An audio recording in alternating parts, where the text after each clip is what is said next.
Hey fans, fighters, subscribers and YouTubers, and welcome to the most spectacular fighting show on YouTube, Fighters That Will Always Be Remembered.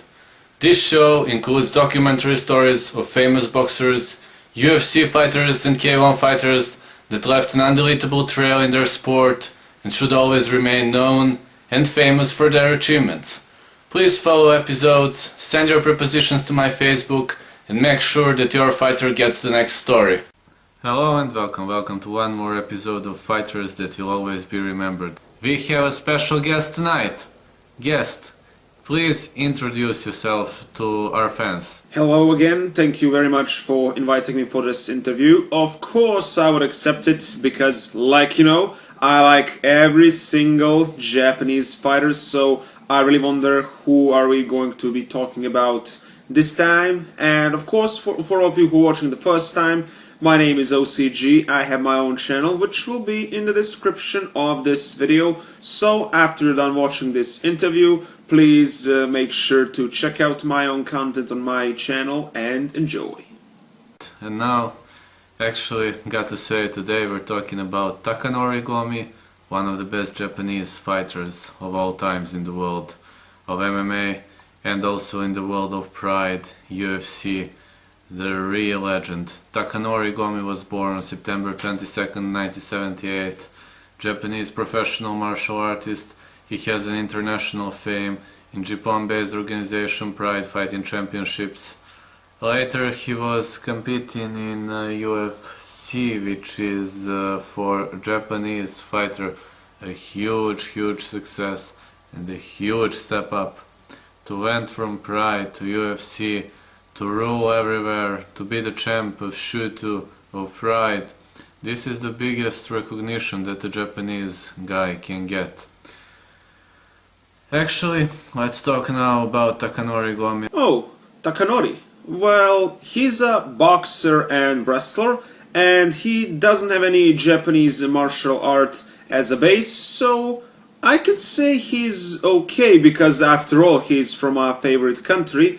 But I cannot consider myself to be a big fan of him because, like I stated, he is a boxer and wrestler and no Japanese martial artist, but I of course respect him. He was born in Kanagawa, Japan, and his nationality Japanese, height 1 meter 73 centimeters, weight 70 kilograms, division lightweight, welterweight, reach 70 inches or 178 centimeters, fighting out of Tokyo, Japan, A-class shootist, competing from 1998. About the fighting style, it is very unusual for a Japanese mixed martial artist that he uses boxing and wrestling as his basic techniques, since these are not things that the Japanese fighter should do. These are not Japanese martial arts. Gomi is a strong sprawl and brawl fighter. He combined the sterling takedown defense with a powerful, aggressive boxing. He has a lot punching power and spectacular knockouts. Gomi would harmoniously use both orthodox and southpaw stances, combining the left straight with a feared overhand right, also using the clinch to set up strikes. He also was skilled on the ground, preferring to use ground and pound over submission attempts. For Takanori's nickname, Fireball Kid, right? What are your thoughts of that? I definitely think it is a cool nickname because Fireball Kid, I don't know, it sounds like something that would be a nickname for a Japanese person because I don't know if you people follow, for example, Japanese anime, it does seem like a nickname that would come from something like that, so I do believe something related to anime was inspired for this nickname, and yeah, I can say it's pretty cool. It also kinda reminds me a bit of Super Mario as well, because Super Mario can throw fireballs, so yep, it's pretty cool nickname. Gomi was athletic and a pitcher of the school's baseball team, but dropped out of high school in 1996 when he failed to pass on the next grade. This caused an argument between Gomi and his father, who disowned him as a result of an incident. Gomi then went to learn freestyle wrestling and catch wrestling, With Higuchi Dojo and competed in many wrestling tournaments throughout Japan, the pinnacle of his grappling career being his 4 All-Japan Combat Wrestling Championships, in which he defeated a number of the nation's top grapplers, future opponent Mitsushiro Ishida amongst them. And mixed martial arts record, 47 fights, 35 wins, 13 by knockout, 6 by submission, 16 by decision. 11 losses, by knockout 2, by submission 6, by decision 3, 1 no contest.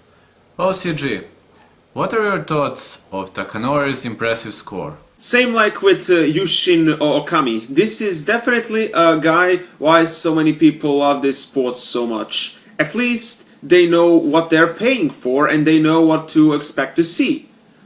I must be honest that I dislike Takanori's fighting style, but matches mostly last and crowd can enjoy, and that's in the end what matters the most. 16 decision victories is a great score, especially if we consider that Pride rules are a lot more difficult than UFC rules, so like stated before, even though I'm not a fan, huge respect goes to him. Takanori had pretty much impressive score with his Shuto matches when he competed. What are your thoughts of his Shuto career? He was really impressive. Fighting since 1998 till 2003, Takanori made 12 impressive victories and lost only 1 match. He definitely deserved the title in 2001 in match versus Rumina Sato, but he was, unfortunately to say, stolen in the fight versus Joachim Hansen. I strongly disagree with this defeat, definitely. Takanori was more active and Pride rules go more for submissions and activity. Losing title in 2003, he decided to go for more challenging fights and events.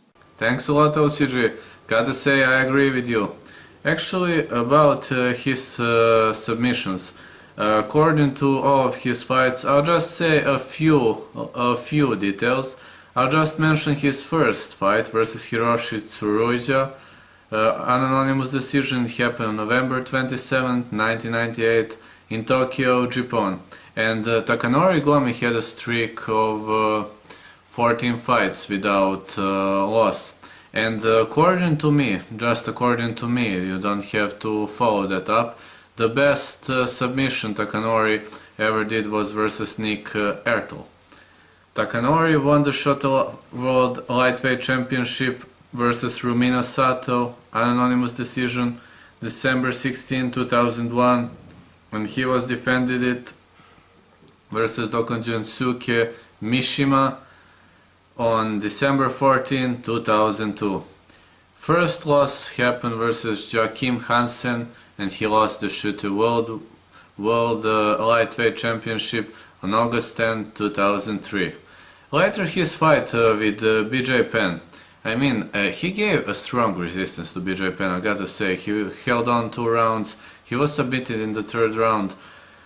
But I need to say that being not submitted to a round by BJ Penn is a huge success for a competitor like Takanori, since BJ Penn was a world champion in Brazilian Jiu-Jitsu and was a guy who was really an expert in grappling, Jiu-Jitsu and submission game.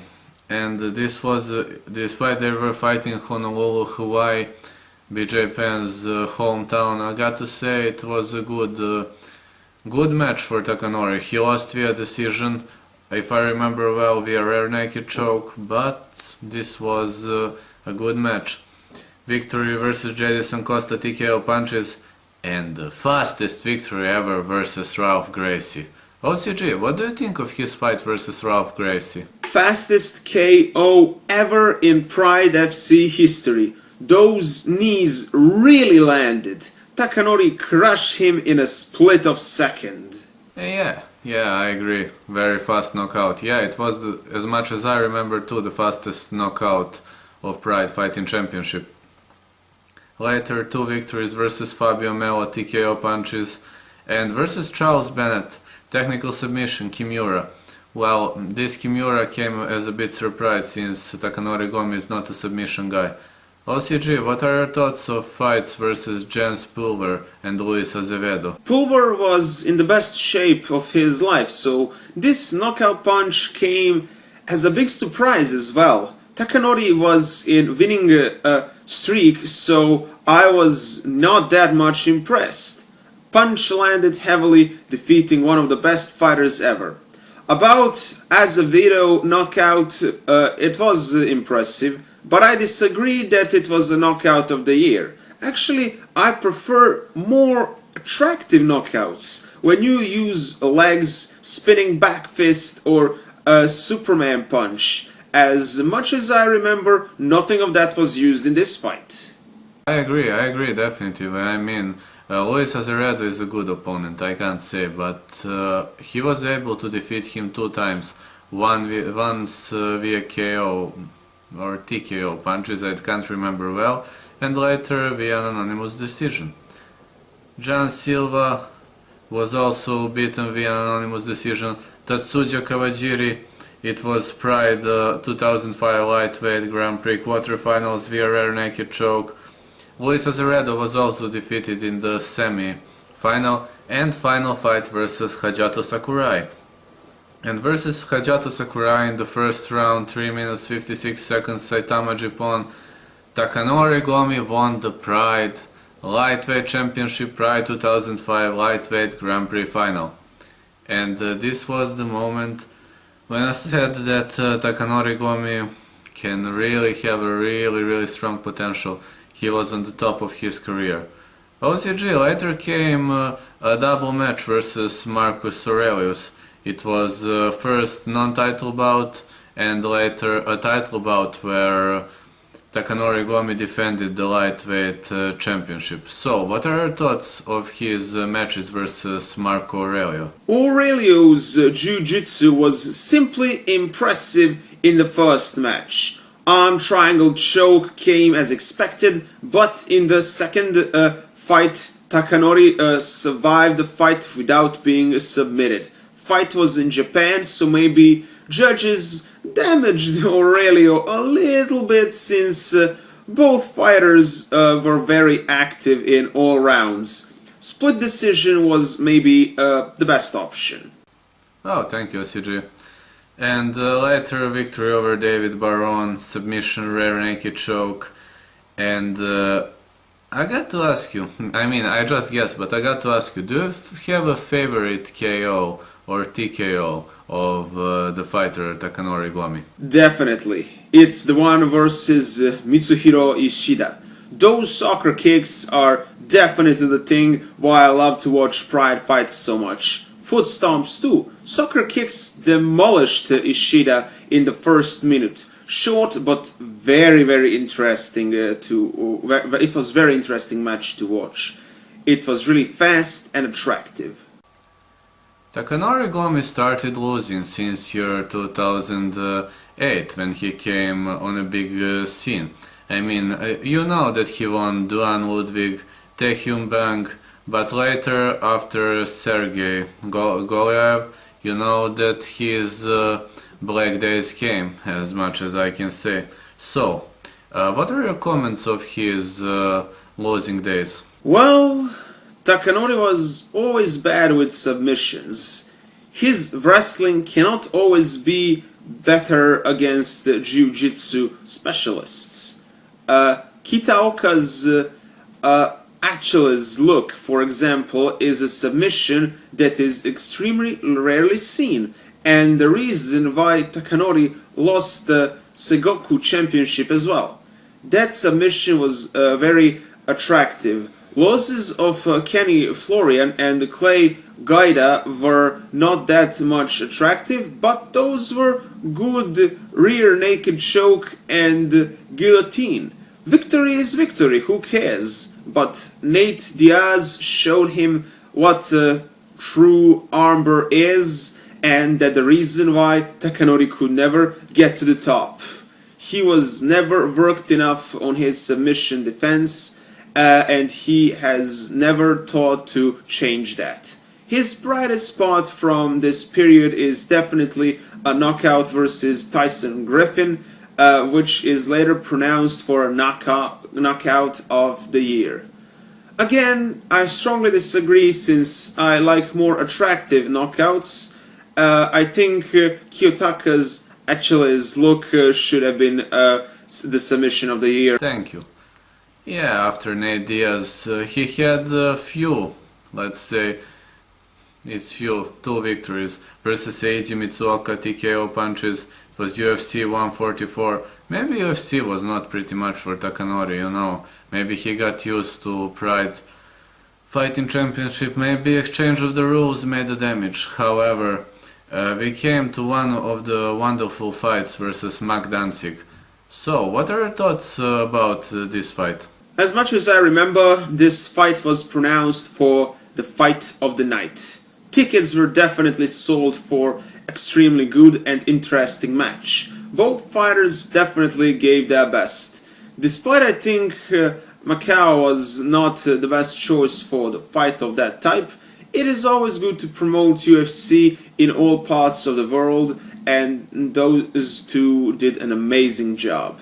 And fight versus Diego Sanchez, well, it was a pretty much stalemate, it was a split decision. I mean, both fighters were aggressive at the same time and defensive at the same time. You could never know who could you give the decision victory to. So basically, many of fans would say that maybe Takanori Gomi was damaged in this fight, but I don't know. I like both fighters since they are both southpaw, and Diego Sanchez, he's one of my favorite fighters. So I really can't say that he was, because I like both of these fighters. So, last win was versus Isaac Valley Flag via an anonymous decision, Baltimore, Maryland. This is all I can say, but I'm interested in OCG.